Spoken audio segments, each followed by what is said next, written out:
really don't even know how to introduce to get started, but so sitting here with Dominic. So, and really what I want to talk about today is the 50-year mortgage, and I'm going to play a clip for you real quick of what really got it spurred.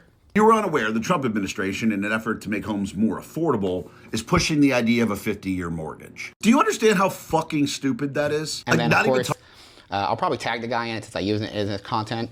But hey, old millennial, don't come attacking me, come swinging out. Creator like you are, so don't go destroying me. But I think what he's sharing is like the sentiment of a lot of people around the 50-year mortgage. Now, it's not out, obviously. And I've been in real estate for just under 2 decades, right? And you were in mortgage. Yep. And then but kind of tell me, like, you've transitioned though from mortgage into, well, all things real estate almost per se? Yeah. So I was in mortgage for 12 years and went full-time real estate investing in 2023. And okay. So we do a little bit of private lending, we do fix and flips, buy and holds, all of the above. So, but yeah, so anything real estate related, if it's a deal, we're probably trying to entertain it or analyze it, something along those lines. But yeah. And I think that's why, like, I wanted to have your unique perspective, because you had years in mortgage, and then you're doing a lot of creative financing in the real estate world, traditional real estate sales as well. Yeah. Your family's in traditional real estate sales as well, so you kind of have that normalcy, but also some of the other things. And from a mortgage and kind of what are your initial thoughts when you heard 50-year mortgage? Were you like the rest of America, like, or a lot of people like, it's the stupidest thing ever? Yes and no. There's, on the surface, it's, is it a wise decision? No, right? Because you're never going to pay the thing off, right? Most of your payment is going to go toward interest, and it's going to take a very long time to break through into any type of principal reduction. So on the surface, of course, it seems like a bad idea. Yes. Right? But the math doesn't math. The math does not math, right? Yeah. And it's like, the banks are they're the ones who are gonna benefit from this, not the homeowner. And it's like, okay, well, we really need to ask some different questions or more questions. And that is, why would somebody use a 50-year mortgage? Well, if they can't qualify for a 30-year, and let me even go further back. Is the 30-year just the best debt instrument out there? No, absolutely not. No, because it's going to take you 15 years for 50% of your payment to go toward principal, and rather than interest. Well, what do they talk about? Like, if you make one extra payment applied to principal for 7 years on a 30-year mortgage, you save, you make one extra payment per year, it drops down by 7 years, so 23 years, right? And that's more or less. Isn't that the story? Yeah. I don't know if anyone's ever done that, but that's the song, right?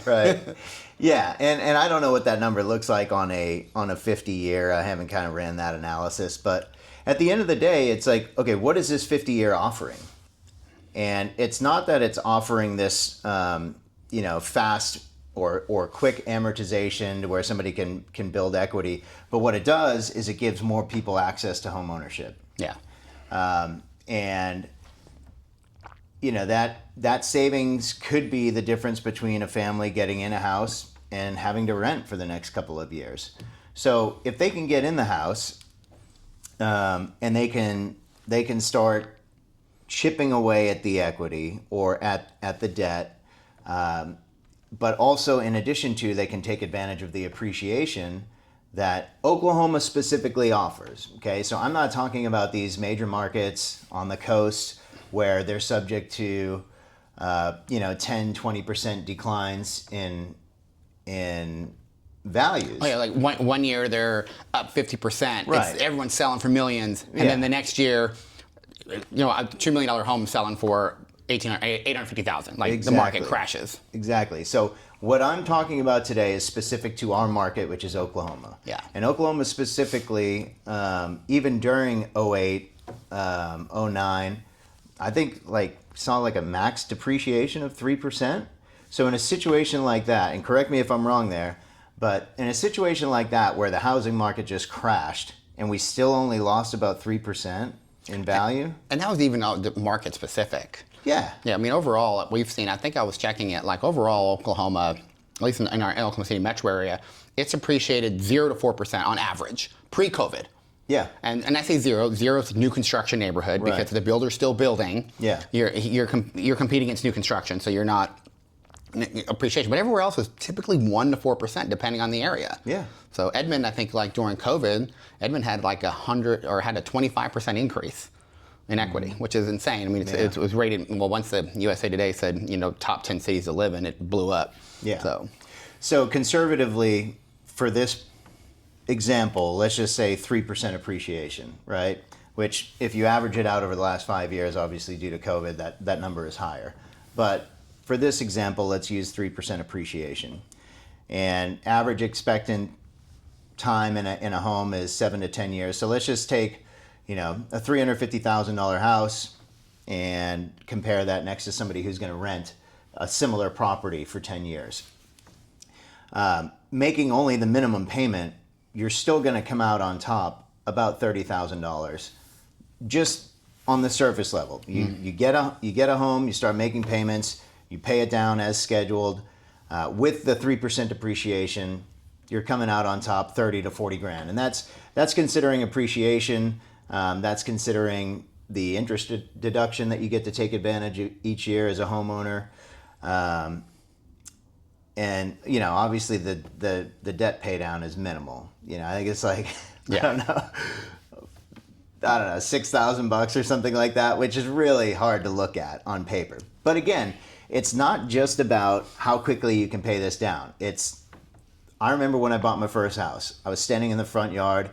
It was really important for me that this house had an American flag, and this house did. It had an American flag pole in the front yard, and I just remember standing out there just looking at the house, and I was like, this is so cool. Like, this is mine. Mm-hmm. You can't get that with a rental. No. As I said, when I got in the Marine Corps, my first house was $44,500. I bought it in 1999 in Old Edmond area. And I mean, I think the yard was like 0.1 acre, like it was small.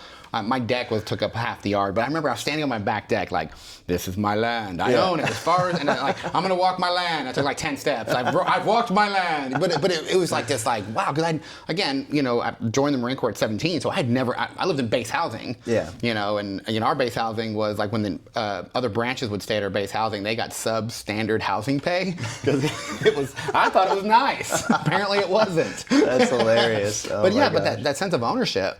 And, I don't even remember the loan. I want to say the interest rate was somewhere in the mid sevens. I had to bring like $9,000 to closing, which, again, a $44,500 house. It was weird, but I didn't care. Like, I wanted to own something. And coincidentally, we ended up selling that home 4 years later. So bought it in 99, sold it roughly 2003, 2004 for $90,000. Wow. So that's pretty cool. That's a good equity swing. Yeah, you're not going to get that when you're renting. No. Yeah. The other thing that people aren't considering is like, this isn't a 50-year mortgage. The people are going to use this, potentially, assuming it rolls out, people are going to use this to get into a property. They're not going to be in that loan for 50 years. I'm not in my first loan that I ever got. No. And I've had several since then.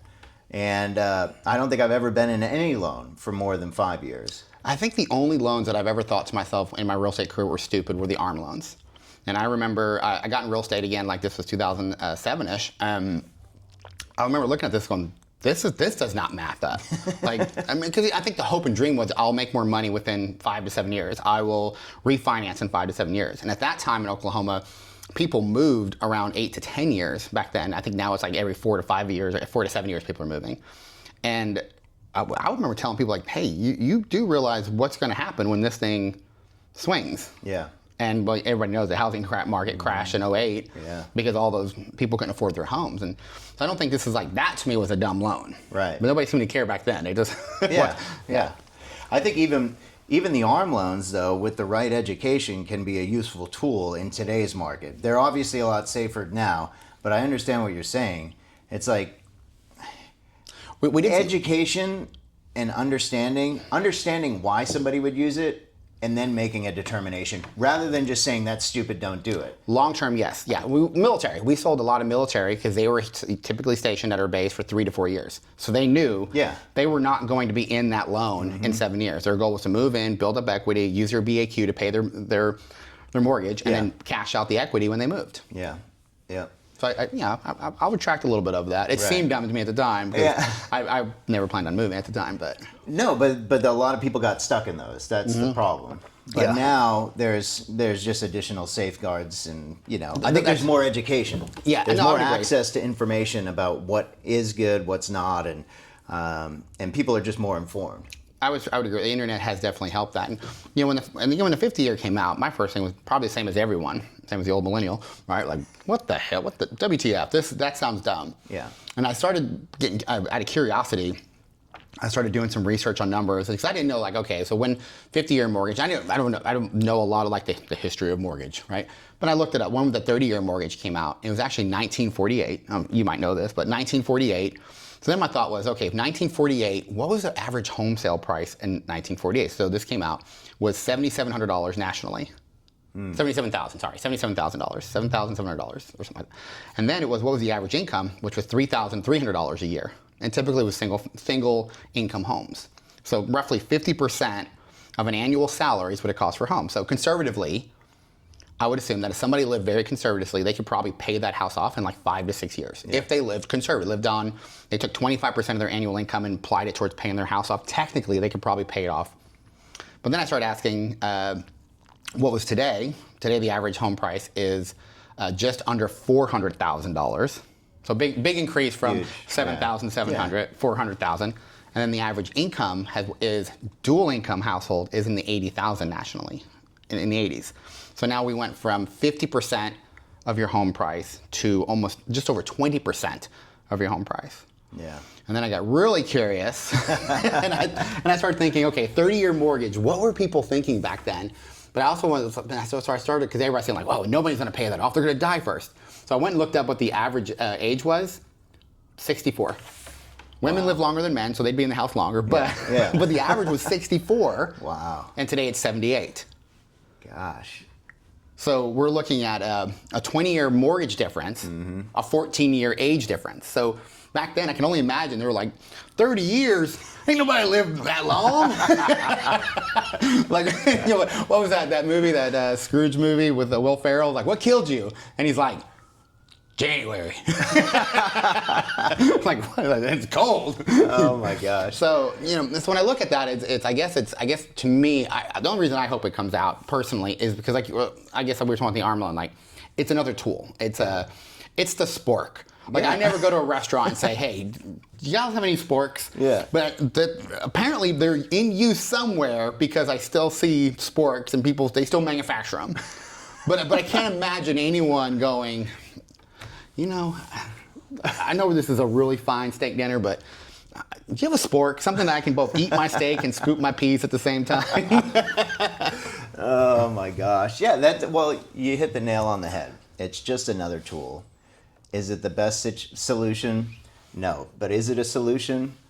Yes. For every single person? Maybe not. No. But for those who don't have a choice otherwise, who want to start building, the American dream is like, being able to own a home. That's really, it's a far reach today. It is hard to afford a home.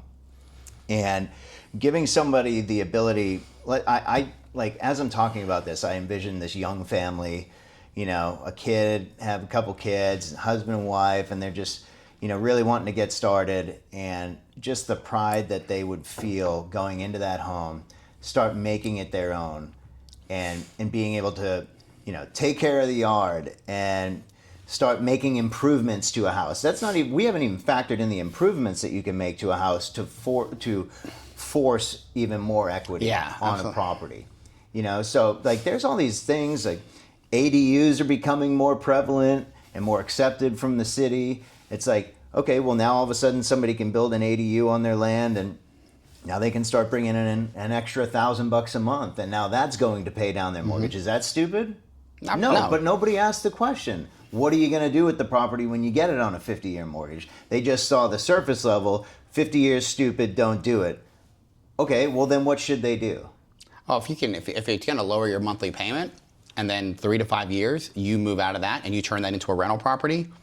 Yeah. You may not pay it off for 50 years, but now maybe somebody else who isn't qualified, Right. cannot qualify or getting started, they're now renting out that. Who knows what we don't know what the guidelines will be on it.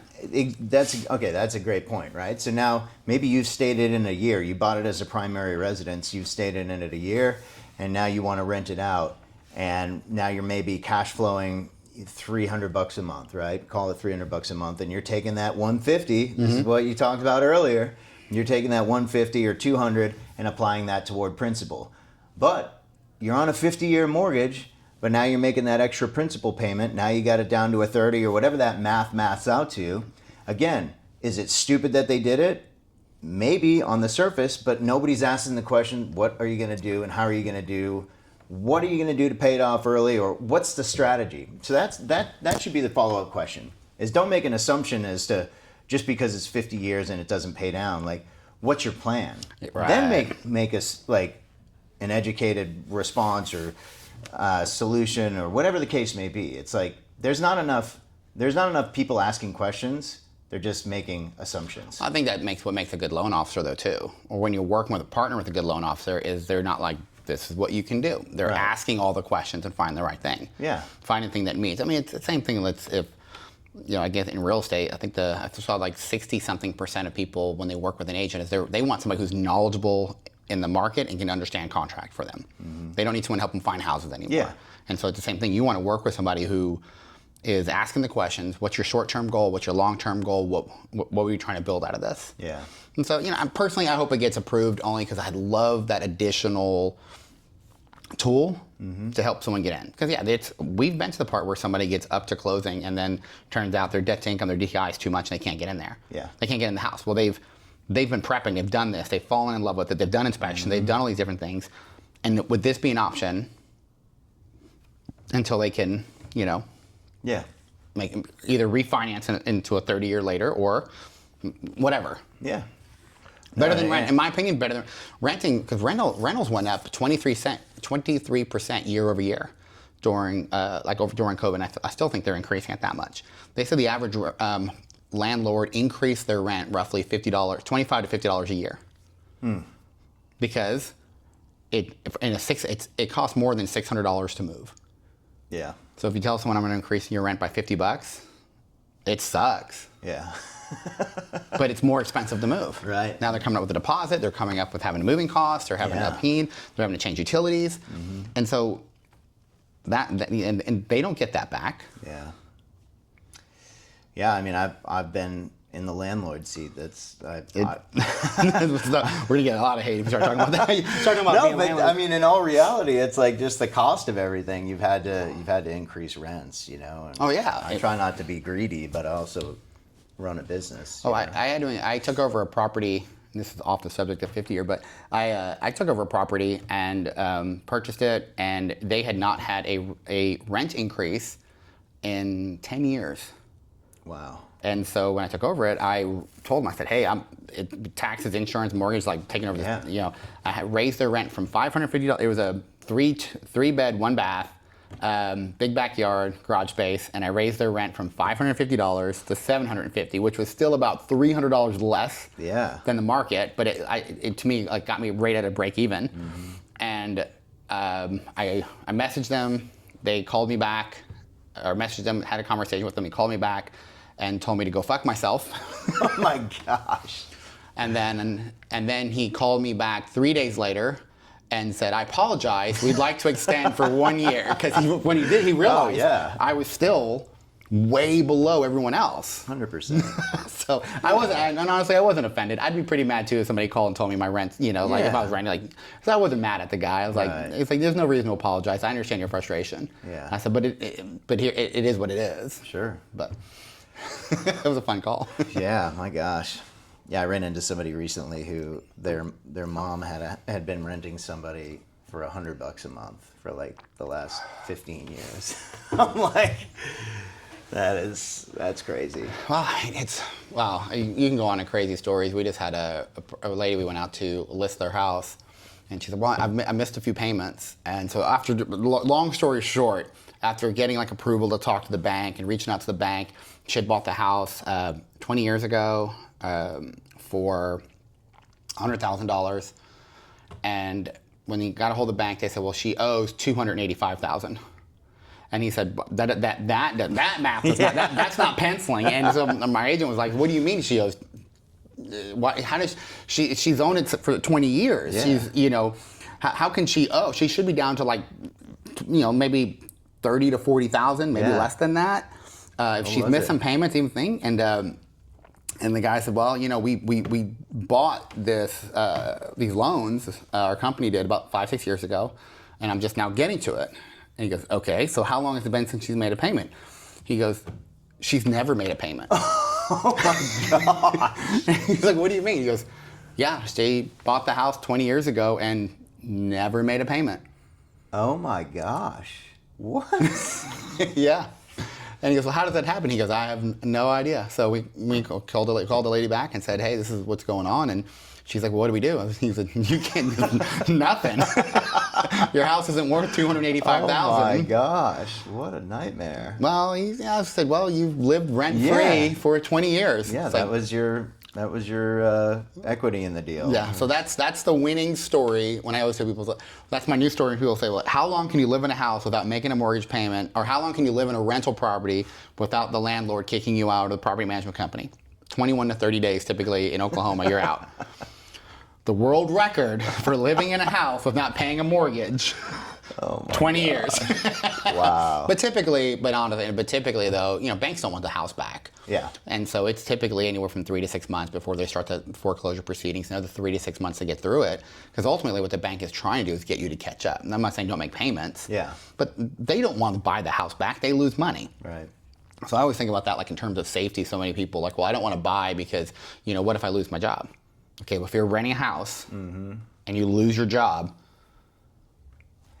yeah, you're not going to get to stay in the property. That's true. And then you could get into what some people have done. And there's some educated renters out there, or some educated buyers out there, where they know that if they go into foreclosure, that they can file bankruptcy and extend that process even longer. Professional. And this is not, I'm not condoning I'm not making sure I don't do people that. are like listening to the podcast now. They're like, okay, here we go. We got an idea. So Dominic and Peter said, this is how, buy a house. No, not saying that. But I think but we're not talking about home ownership though. I mean, there's so much more security in home ownership. Tara and I, we were super blessed that, we paid our house off in, 8 years, the home that we live in now. Yeah. So when COVID hit, there was no fear. There wasn't like, okay, because at the time, remember, for like 24 to 40 hours, Oklahoma, real estate was considered non-essential. Right? Now, there was $7 billion in pending inventory of sales in Oklahoma. Wow. And that seems pretty pretty important. Yeah. Pretty needed. And people were like, hey, what are you doing? What do you mean you can't show me a house? Like, I'm in a hotel. Wow. But you were on that side of it. I was on the loan side. So we were crazy. But for 24 to 40, it was roughly 24 to 40 hours for Governor Stitt. So real estate agents were, which I'm thankful for a lot of lobbyists explaining, like, I think their total in real estate was like $13 billion in online and pending inventory in the state of Oklahoma. Yeah. That's pretty essential that keeps moving. It's one of the 4 legs of the economy. But anyway, I regress, but I remember sitting there in the hot tub, again, blessed of that, but thinking to ourselves, we're okay. We own our home. We don't have to worry about, and this is before we knew that the money and checks and all the different things the government was going to do. I mean, it was literally government shut down, nobody's working, nobody has a job, mortgage companies weren't initially jumping out saying, don't worry about it, we don't need money. Yeah. So, but I remember thinking, we own our home, we're okay. Yeah. And a lot of people weren't. Yeah, and I would imagine that people like getting into a 50-year mortgage are not going to be in the 8-year payoff position, right? Possibly not. But they could be. But at the same time, it's like in that situation, whether your house is paid off or not, in a situation like that, you're still safe in the sense that, like, fortunately through COVID, I think a lot of lenders had some type of requirement to where, if you didn't make the payment, or you had some grace on not making the payment. They did, right? yes. And then renters also had something similar where landlords had to take the heat on that. Yeah, unfortunately, sometimes. But homeowners, I mean, granted, they still own that home, so they weren't subject to like the fear of I'm going to lose this. At least I wasn't. And, No. I think all in general people weren't. Yeah. And even in rental properties, we had some that were during COVID that people who genuinely were out of work, couldn't pay. We found ways to work with them. Yeah. The only ones that obviously we couldn't do anything, but afterwards became very problematic, and we ran into this. I also managed a property management company or a broker one. Is the people who just like, well, I'm just not paying you. I'm like, what do you mean? I was like, I don't have to. Yeah. So I'm not. And that was literally like face-to-face conversation with people. That's and wild. Then it was super wild. And then afterwards, when they were getting evicted and they're trying to rent a place, and they're like, nah, they were one of those, Yeah. which is unfortunate. Hey. Which I had a girl who just called me 3 days ago that was one of those amazing tenants. Mm-hmm. And she said, I have to apologize. I was not a good person back then. How do I get this judgment off me? Well, this is kind of like afterwards where she thought she would continue not paying. Even I was like, well, no, you have to pay again. Yeah. She's like, well, no, I got into a really good habit. I changed my lifestyle. Like, well, I didn't. Like the homeowner still there's still an owner of this property. But yeah, she actually called our management company and said, how do I make this right? Like years later. But well, that's great. yeah, I thought that was pretty cool too. Like, You just need the rest of them to do that. well, I think that's a whole other conversation. But I mean, to circle back, and I think it's as many tools as to help that economy, help the housing industry move. Not just because I'm in it, but I think a statistic is like every time a home is sold, like 52 different industries are touched. It's when homes are moving and selling at an appropriate price, right? We're not talking 20% over, 20% over asking. Yeah. No repairs, shut up and take my money kind of thing. But like a good housing market that ebbs and flows, buyers and sellers are both finding, and that's good for the economy as a whole. That helps everybody. Oh yeah. So as long as people are moving into it, and I think that's good. Yeah, I agree. There's so much like from the micro level and the macro level that we haven't even touched on, and how that benefits the community, the economy overall here local.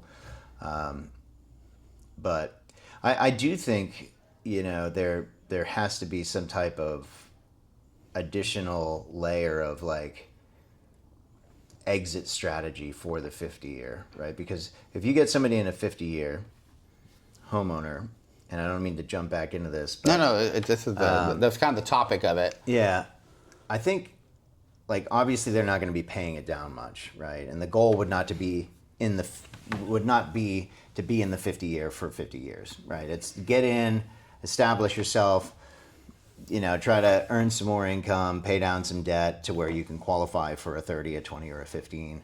But if you're not paying down debt and you're getting 3 to 4% appreciation each year, it's like there's not a lot of room or equity to be able to refinance. So maybe an additional layer of this resource, aka the 50-year, is like, hey, you have this window of opportunity or higher loan to value requirement for a refinance in the next 5 years. Mm-hmm. So it's not like you have to be at, I don't know what the LTV requirement would be, but I do think that would be helpful and a little more palatable for the country to understand, like, hey, this is just getting in, but on the exit, like, here's how we're going to help you get out of it. Right. So it's not like the big bad banker that's like, oh, get in this loan for 50 years. We're going to make $750,000 on your $300,000 purchase. It's like, no, get in. We want to contribute to you being able to own. And on the back end, we want you to know that we're also going to work with you by allowing you to refinance it. Oh, I mean, don't lenders make some income when they refinance a property? Yeah, I mean, there's origination fees, and then you're going to resell that on the secondary market. But what I'm saying is, typical Fannie Mae, Freddie Mac LTV requirements are going to max you out at 95% if it's your primary residence. But if you've put 5% down and then you go to refinance a year or two later, and then you've got all the closing costs and whatnot again, you're going to be above 95%.